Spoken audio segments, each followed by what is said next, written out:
right, good afternoon, everybody. Kevin Crouch here with South Metro Weather, and we have storms on the way.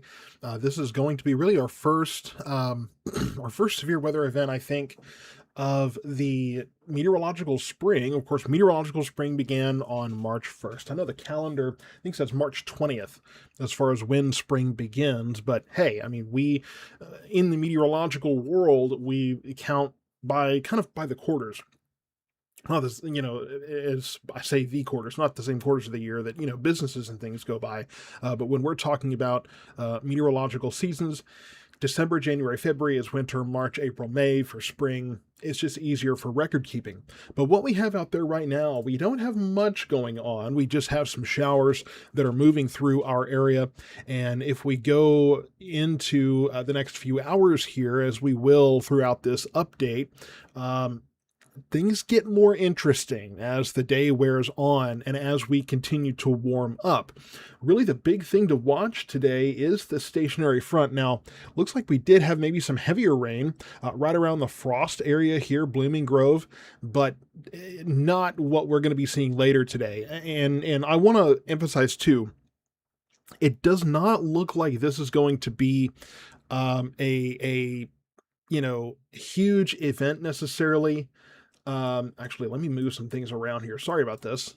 Just realized I need my other monitor for other things. But we will be looking at least some scattered storms, and those storms that we do see could become strong to severe. I want to zoom this out a little bit and just kind of show you really quickly. This is the stationary front. This has been moving southeastward. And while it may move more southeasterly over the course of the next couple of hours, I'm not expecting it to move much. And you notice it's northwest of our area. And that is why the Storm Prediction Center has been kind of migrating that risk of severe weather farther west and north, because this is going to be where the most, really the greatest lift is going to be. The farther away from there the storms are, the lower the likelihood that they will be severe. So we see that often where storms will be moving northeast and then they maybe take a right turn and then they get farther away from the front and they kind of start losing that intensity. So when they lose that proximity to the lift mechanism, that is where they start to weaken a little bit. So as we go forward through the next few hours, let me go ahead and just pull up the HR model and we'll show you that that 17Z is still going to be running. But we'll show you, first of all, with the temperatures, you can see that very clear line. And with the humidity as well, we have plenty of humid air in our area, but you see that very well-defined line right where that stationary front is. So as we go through, let that load here, the next few hours, you can see that it generally kind of migrates eastward. And this is 4 o'clock. So this is peak heating, peak humidity. And it looks like if it follows this model, it'll stop right around Gainesville to Decatur, to almost Stephenville. And the closer it gets to us, the higher the risk of severe weather overall. So we'll see what it does, and whether that lift will get closer and closer and give us a higher risk of storms. But let's get to the simulated radar here. Again, remember, this is simulated radar because radar itself doesn't show the future. It just shows what's past and current. And obviously, we have these showers in our area, but as we go through, you can see 12 o'clock already, showing some heavier activity south of us. That hasn't really been substantiated. But as we go to 1 o'clock, 2 and 3 o'clock, I'm not sure. I'm skeptical of this. Okay. I don't want to get too bogged down by, oh, wow, that looks really powerful south of us.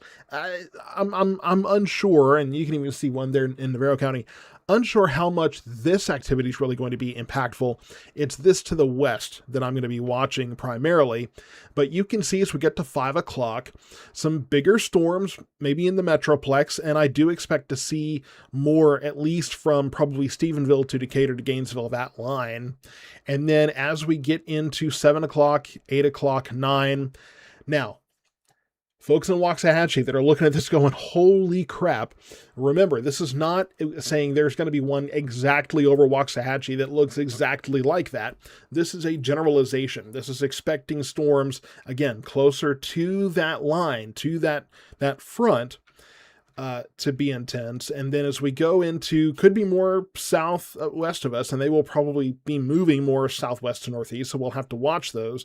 But as we get into the overnight hours by 1, 2 a.m., so really from, I think midnight is going to be our line, where after midnight, we're going to start to see things lose their intensity, maybe lift to the north and kind of get out of here. So I don't think it's going to be too terribly late at night, but if you have to go to bed early, that's why Weather Call is great. It will call your phone. You leave that ringer on, it will let you know if a warning is issued. But the good news is I don't think we're going to be too terribly late tonight with those storms. And then by tomorrow morning, by the time it's ready to get ready for school and work, I think it's all out of here. I don't think we have anything to worry about really tomorrow. Now, this stationary front will get a push and lift northward. Depending on how far east that is, we could see some showers and thunderstorms tomorrow, just a few as we have some warm air and more humidity move through. And then Friday is when we get into another possible storm event. So for our area, as far as that timing is concerned, there's really not a, hey, it's going to be here at this time. It's going to depend on when and where those storms actually develop and where they go from where they start. So these stationary fronts, and I've said this many times, and we'll take a look at the Abilene radar closer over there. It doesn't look like we have too much going on yet, so we're still waiting for some of that initiation there. But these low showers here, these light, maybe sometimes moderate showers are mostly what I'm watching at this point as far as our area. And then we will start to see more heavy activity as we get into the afternoon. But there's just not a way to say, hey, it's going to be here at this time. It's going to be here at this time. It's not like a line moving west to east where I can tell you, hey, it's going to be here at this time or here at this time. It's just not that kind of a setup today. I know that's probably annoying to a lot of folks that want to be able to plan by it, right, in detail. So we'll talk about the severe weather risk here, and I want to go directly over to, let's get that pulled up on the screen here. So this is what we're looking at. And I apologize, that little live thing is kind of in the way there. But again, we're also working on kind of featuring this. You see this clock next to me. That is brand new. I just put that up there. That may move around some, but I wanted to make sure we at least had an opportunity to see the time there, right? So I may move that to just be with the radar, but we'll get that figured out. And I see your comments coming in. I'm going to answer questions right after we wrap up here. But the area, and you can see this map here, right? So it kind of bisects Navarro County, most of Hill County, but they've been moving this ever so slightly north and east. But I do still consider us under a slight risk. Most of our area is included in that, so we'll just kind of round up, if you will. But I do expect at least some severe storms in parts of north central Texas. The greatest risk with these will be damaging winds and hail. I didn't put moderate here because it's not necessarily going to be that widespread, and I don't think every storm is going to be severe. So I have generally a low risk. I think it's going to be generally low overall, a low likelihood that any one person gets a storm because they will be scattered in nature. Now, that does also mean that those updrafts won't have a lot of competition. They'll be able to pretty well do their jobs. And so that means that we're going to be looking at more intense activity going forward in those storms that do develop. But I don't have enough to say, hey, it's a moderate risk. Hey, we're looking at something a little more serious here. The tornado risk is low today as well.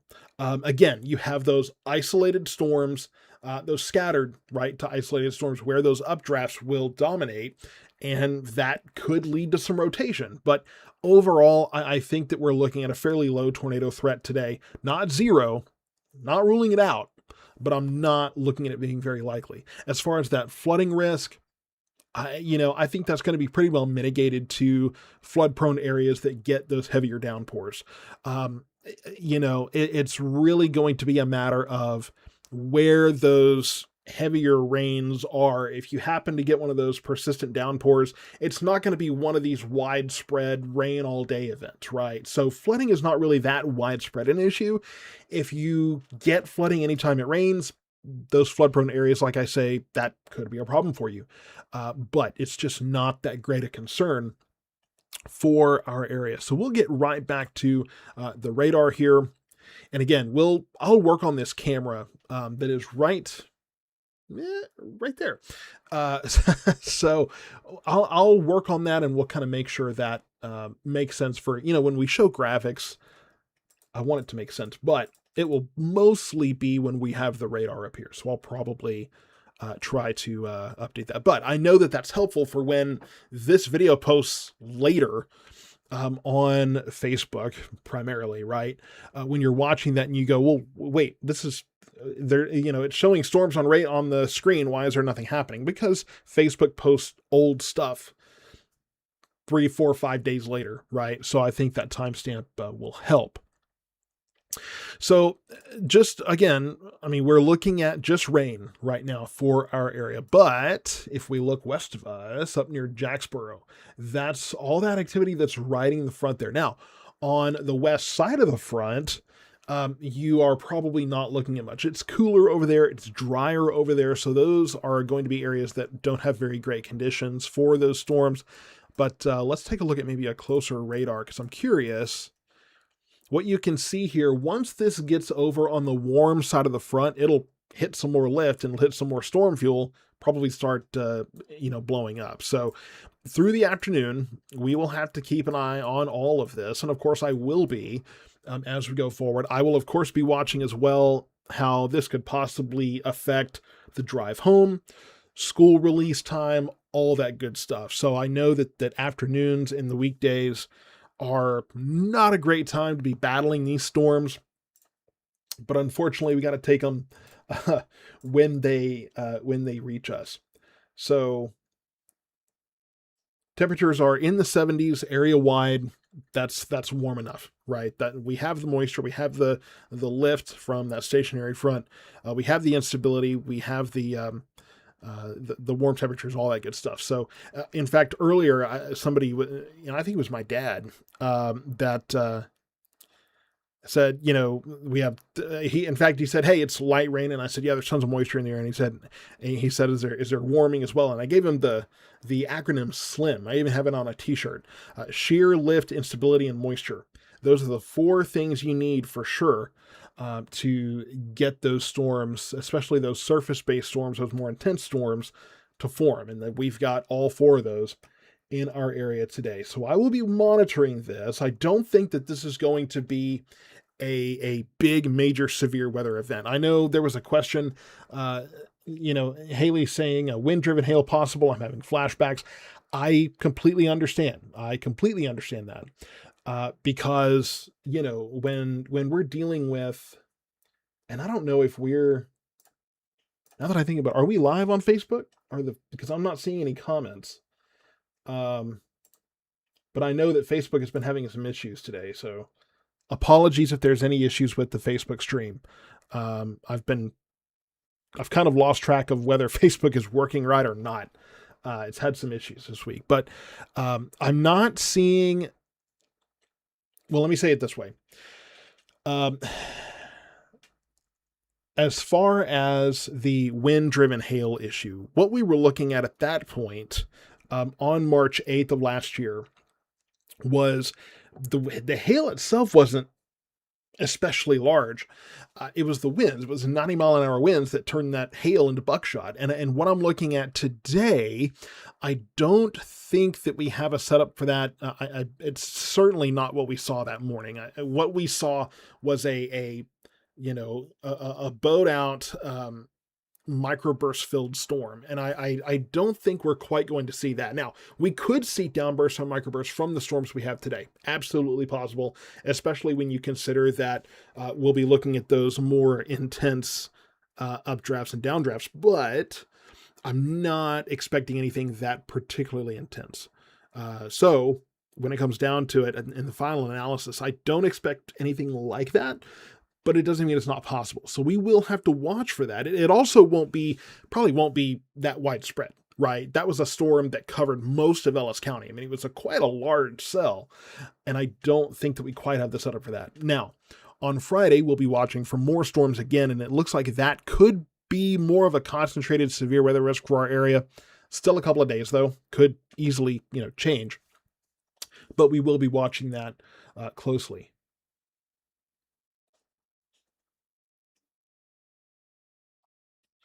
Chelsea Hornbug tried to pull up the show, the fourth graders, and it was stuck in a loop of me saying, holy crap, over and over. Well, that's great. Glad we could be a good a good example for the kiddos there. I say that as I'm headed to Deer Day for Waxahachie ISD on Friday. So, I'll I'll definitely keep that in mind. Georgina, tornadoes, all I need to know. Again, the tornado threat is low overall, but it's not zero, right? It's just not, we're not looking at again, a concentrated tornado situation here. They're possible, but it's a low risk overall. I don't think the atmosphere is quite as primed for that as we've seen in other setups. Friday, I will be watching a little more closely because it looks like that might be a little bit more of a concentrated kind of loaded setup, but we'll see. So right now, just light rain. Let me zoom this out a little bit. We are watching right along this. Let me get my cursor to come up there. Right along this stationary front. That is what we're watching, and that's going to be our lifting mechanism. That front could continue to move eastward here, wherever it parks, however close to us it is. That essentially gives us how great a chance of severe weather do we have. So I will be monitoring that throughout the afternoon. I'll be monitoring radar, of course. We often see these, especially with this much humidity in place, we often see these lighter showers that pop up ahead of the main complex, and this being farther away from the front, at least for now, I'm not expecting much, but as the front moves eastward, that's gonna bring that greater concentration to us. Lucy, can you briefly explain what the instability means? Yeah, so I mean, you have degrees of stability and instability in the atmosphere, and an unstable atmosphere, it's associated really with how you can lift. I'm trying to not get too technical here, but an unstable atmosphere allows air to lift more efficiently. So an unstable atmosphere is going to allow the lift, like I say, from this front to happen more efficiently. That moves that moisture up into the clouds. It feeds those storms, feeds more storm fuel up into the atmosphere, and makes those storms stronger. A stable atmosphere, by contrast, is sinking air. So that's going to shut down any storm development. So it's just part of facilitating the lift that needs to happen to intensify those storms. Sherry, you're asking if weather call automatically renews. It does. You'll get an email. I believe it's 30 days out. You're supposed to get a notice letting you know when that's going to renew. Somebody asking anything you can share about the Friday forecast. Yeah, more storms are possible. More scattered storms kind of like today for Friday. And I think that's probably going to be around the same timeline. So, late afternoon, evening primarily for that. So Friday looks fairly similar to today, at least at this point. We still have a couple of days. We'll see what that does. But this is early to say this in too much detail, but it does look like Friday may be a more concentrated severe weather risk for our area. So let me just, no, I don't want to open Excel. Thank you very much. I've had Excel open a lot lately, so my computer's like, hey, do you need to use this today? Hopefully not. Not enjoying that work. Let me just take the front off of here. I'm going to turn the radar off too. So I'll show you just specifically the severe weather threat. This is the threat for our area today. So just the slight risk. It's fairly small, a fairly small area because again, it's just concentrated along that front. For Friday, I don't think it's changed. So yes, Friday, we are in that slight risk. There's an enhanced risk north of our area. So for Friday, Most of that is going to be north of us. We could see that dip farther south. We'll have to see. It's still a couple of days out, so there's still going to be some changes and some adjustments made. So I can't speak to Friday too terribly much, but it does look like, at least, that the severe weather threat could be more concentrated for our particular area. So Friday is worth watching, but we got to get through today first. Saturday looks like we have showers and storms that day as well. Not looking like a severe weather situation, though. The severe weather threat for Saturday has really started to diminish. Now, farther south, you remember when I said the HR model was being dramatic with the heavier rain south of us? I mean, down near Marlin and Groesbeck, south of Waco, we are seeing maybe some heavier cells that are just starting to pop up there. We'll see what those do. We've had a couple of areas of kind of heavier rain that really didn't do much. But as we get into the afternoon, as we continue warming up, that's when I have to start looking at these things and going, okay, what are you doing? Where's this going to go? So that's about all the update we have. There's not really much to say about timing. I know that, the more specific time, the better for people. But unfortunately, at this point, I'm saying we're looking at 2 to 3 o'clock as probably being the earliest we're going to see those heavier storms. More likely 4 to 5 o'clock. And then throughout the evening, they'll be popping up and moving through. So really from about 3, 4 o'clock, primarily on through about midnight, there will be storms moving through. So make sure you have multiple ways of receiving warnings. So if you're signed up for Weather Call, that's fantastic. I would say have a weather radio, or if you have an app that gives you warnings or something like that. Weather Call has always been the quickest that I've seen. I get Weather Call before I get any of the other alerts I've signed up for. A lot of emergency management departments will, they'll have a free system as well you can use. So there are multiple ways to get warnings, but you want more than one because, God forbid, one fails somehow.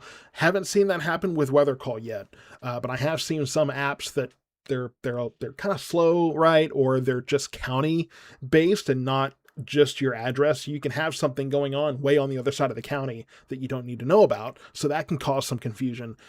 But you want to have multiple ways to receive warnings, and stay tuned to South Metro Weather. We're going to keep you updated over the course of the next several hours. I'm going to be here in the studio. I've got water. I've got snacks. I'm all set, set to be here for the long haul.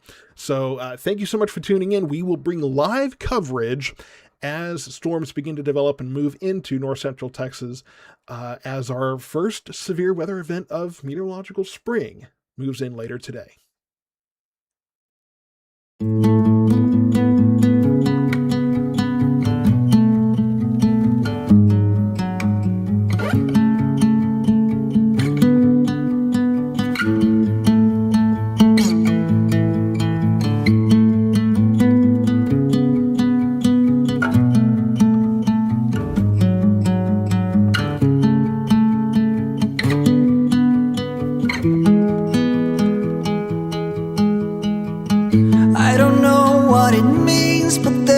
A smile upon your face, and I see something shimmering in your eyes. And they say if you want to glimpse the future, you need space.